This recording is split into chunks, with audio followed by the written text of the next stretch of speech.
ফজরের সময় স্ত্রী হাজবেন্ডকে ডেকে দিবে, উঠতে না চাইলে ঠান্ডা পানির ছিটা দিবে, কারণ জান্নাতে একা যাওয়া যাবে না, গেলে দুইজনই যাবে। কথা কয় না? দুইজনেই জান্নাতে যাওয়ার দরকার আছে না নাই?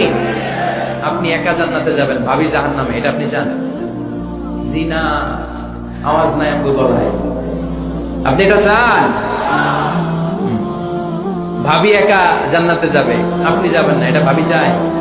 চায় না। তাহলে গেলে একসাথেই যান না, একসাথেই যান, একসাথেই যাবেন, আলাদা না। এজন্য আল্লাহর আনুগত্যে, আল্লাহর ইবাদতে, দাম্পত্য জীবনে একে অপরের সহযোগী হতে হবে। স্বামী ভুল করলে স্ত্রী সুন্দর করে শুধরে দিবে, স্ত্রী ভুল করলে স্বামী শুধরে দিবে।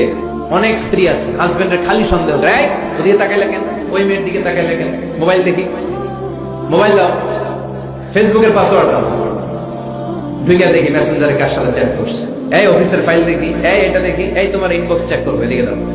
আছে না? এই সন্দেহ ঘরটাকে জাহান্নামের টুকরা বানিয়ে ছেড়েছে। অহেতুক সন্দেহ করবেন না। আবার ভাইরা ভাবিদেরকে অহেতুক সন্দেহ করবেন, এই ওদিকে গেলা কেন, ওদিকে তাকাইলা কেন, এইটা করলা কেন, ওইটা করলা কেন, দেখি তোমার মোবাইল, তোমার মোবাইলের গ্যালারি দেখি, লক করে রাখছো কেন, লক খোলো।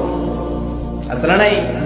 অহেতুক সন্দেহ ফ্যামিলিটারে জাহান্নামের টুকরা বানিয়ে দেয়। হ্যাঁ, ভ্যালিড কোন অপরাধ যদি স্বামী করে ফেলে, ভ্যালিড কোন অপরাধ যদি স্ত্রী করে ফেলে, পরকীয়ার কোন বিষয় যদি প্রমাণিত হয়, বসেন, কনসাল্ট করেন, একে অপরের সাথে কথা বলেন, জিজ্ঞেস করেন।